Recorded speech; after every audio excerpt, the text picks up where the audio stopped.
Hello everybody and welcome back to Mosaic Wellness University. This is Dr. David Harper speaking to you as your wellness coach. Today's class is an experiential class, which means that I'm going to want you to participate in a cardio type of environment on your own at the end of the class. This will be a shorter class on tape, but I will want you to do that on your own. I will try and coach you the best I can. There will be some videos attached to this file to help you with some different things. But we want you to become familiar with and experience a short cardio class. Cardiovascular exercise, guys, is also known as cardio and used to be called aerobic exercise. So jogging, using an elliptical machine, and walking briskly are all examples of aerobic exercise.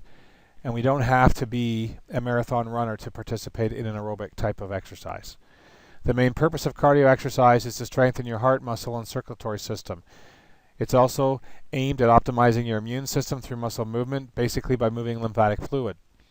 The side benefit of cardio exercise is that it promotes the natural production of growth hormone, which keeps you young. And who doesn't want to stay young? So according to the Department of Health and Human Services, as well as the American Heart Association and the American College of Sports Medicine, they're recommending that we actually need a minimum of 150 minutes of cardio exercise every week. So the idea here is that if you wake up, you need to work out. So how do we know that we're working hard enough? How do we know that the cardio exercise is actually causing any type of benefit? Well, the way that we start here is we look at what's called a target heart rate. So scientists have developed a formula to measure the appropriate level of exercise for your heart at your age, and this is called the target heart rate.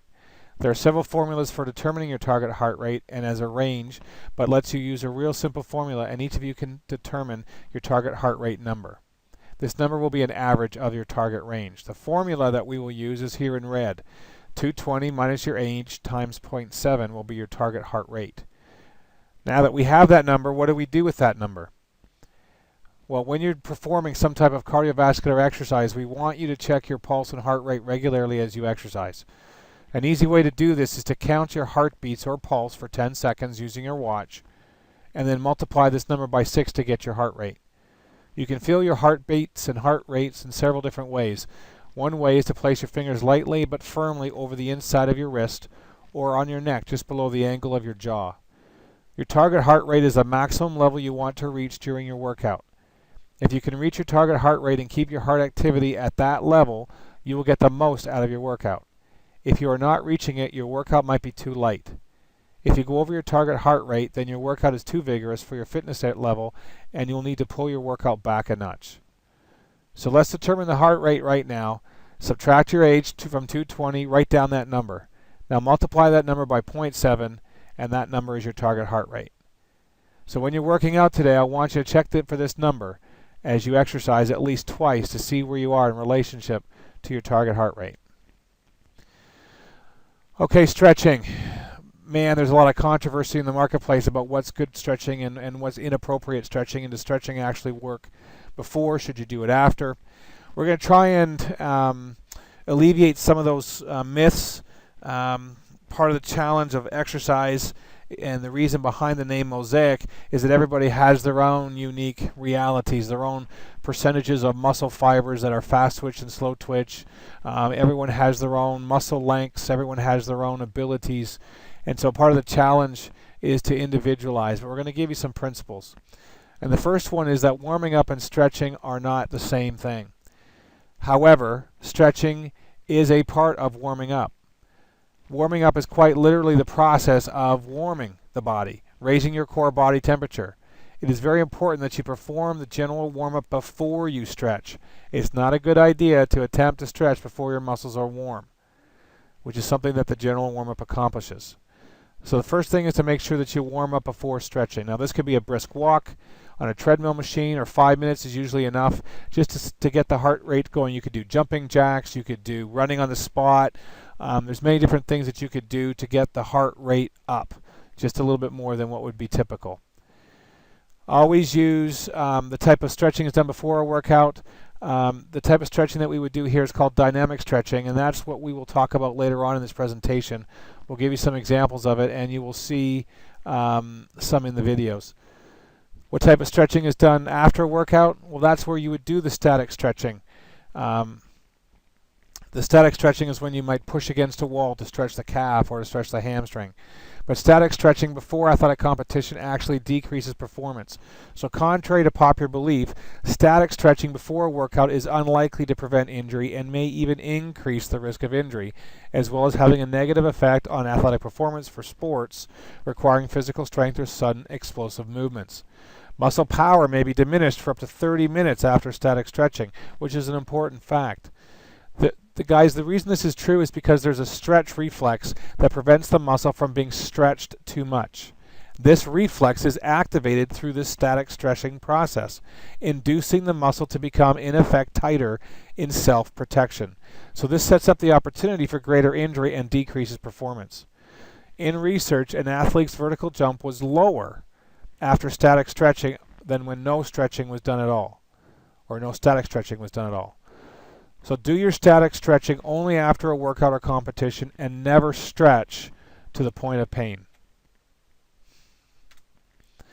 Okay, so now we're going to talk a little bit about what the warm-up is all about.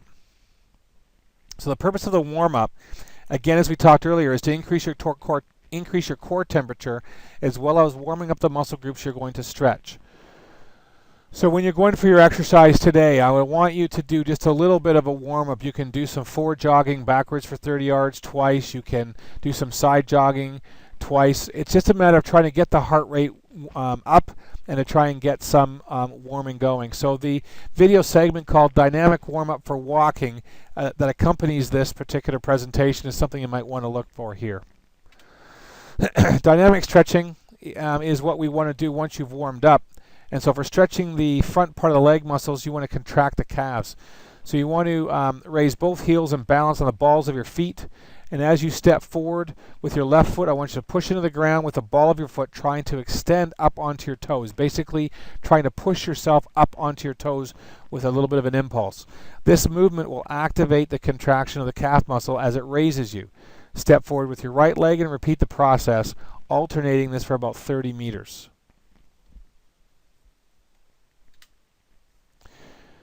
The next one that we want to do is called dynamic stretching of heel walking, for stretching the calves and the contraction of the anterior leg muscles. Here we want to raise your toes off the ground. We want you to step forward with your left leg and push your body weight into your heel, pointing your toes up towards the sky. This movement will activate the front muscles of the legs that run down just below the knee. Then we want you to move forward onto your right leg and repeat the process, again continuing this for about 30 meters. Dynamic stretching of the hamstrings is done where you extend one leg, either your right or left leg at a time, and please don't extend them both at the same time. Little joke there. Right in front, and you want to touch your fingers with your foot and quickly move towards the opposite outstretched arm. You try not to bend your knee if you can. An alternative is to bring the leg forward while clapping the hands under your leg. So you see this gentleman on the left. The idea here is to get that leg to come forward and try and touch the leg with the opposite hand. So his left hand will then approach the right leg that's in the air, or he can clap the hands underneath the knee. You want to alternate legs for about 30 meters. Dynamic stretching for the quadriceps is done when you bend your left knee first and grab your left foot behind with your left hand. For added stretch at the same time, raise up onto the toes on your right foot and you hold this position for approximately 2 seconds. You want to release the left foot, let the left leg swing forward, and repeat the process with your right leg. So it creates a pausing process where you're stretching, but your legs are swinging forward as you're doing it. You want to alternate your legs for about 30 meters. Okay, just before you begin your workout, we want you to do about a 30 to 40 minute workout in total here using some of these warm-up components. So 5 minutes of warm-up, a little bit of that type of stretching that we just went through.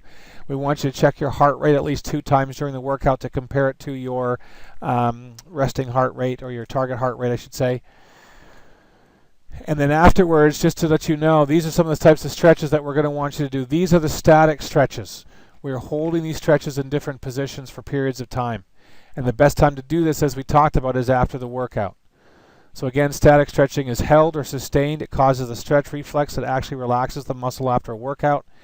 If the workout has been primarily primarily a lower body cardio workout such as walking, treadmill, elliptical, jogging, or cycling, then we want to stretch the leg muscles, hips, and gluteus muscle groups.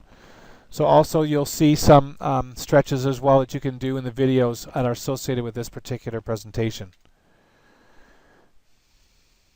So the other thing here I want to make clear is that we want to try and personalize this type of cardio workout. Remember, we talked about the fact that we need about 150 minutes a week of cardiovascular exercise, but it doesn't have to be running a marathon. It doesn't have to be going out jogging 5 kilometers every day. It can be doing things that you like to do with friends or family members, a walking group.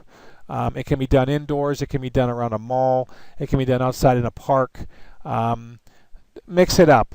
If you can't fit the full 30 minutes in one day, then do it in short bouts, 50 minutes in the morning, 50 minutes in the afternoon or the evening.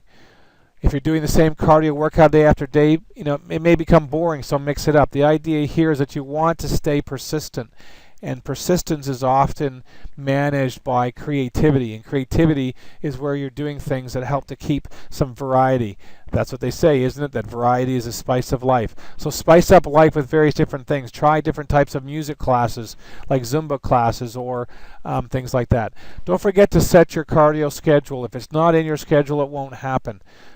So as you try to manage your lifestyle and manage what your responsibilities are, schedule it in, and some research indicates that the best time to do it as well as the first thing in the morning, because if you can get it done before you eat, it actually activates more loss of the body fat because you haven't had any food to be used as the resource for the exercise, for the cardio exercise, and so you end up using your body fat stores because you've been fasting just after sleeping.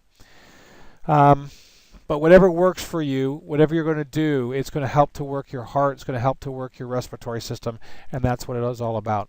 Listen, guys, the gym isn't an absolute necessity in this, and make it a family affair, because if you can teach your kids to add some fun exercises into their lifestyle and help them to become physically active, then they'll get committed to a lifetime of health and wellness, and that's what it's really all about. Because we all know what the risks to cardiovascular disease are right now in adults, but we also know that obesity is an issue within children. And I'm of the era when physical activity and physical health classes had a we had to have a target as a 6-minute mile. It was one of our exercises where in high school we had to run a miles course, and our goal was to be able to get it around to a 6-minute mile as a target. For the maximum grade marks for that particular part of the physical fitness class. So guys, listen, it's an honor to be serving you in this way. As you come back from your workout, your cardio exercise, there's a little section here on the website that allows you to send me a note, to send me a question. And we will get back to you as quickly as we can. But the idea here is to give us some testimony. Help us understand what your challenges are, what your issues are, how we can help you, any resources that you might need, any questions that you might have, any issues that you might be challenged with. By all means, let us know. Use this form to keep us informed as to how you're doing. It's all about trying to help, being there for you, and we're here to serve you. Again, this is Dr. David Harper, your wellness coach, the creator of M.O.S.A.I.C Wellness University, and we're here to help, and it's a great honor to have spent this time with you today. Bless you.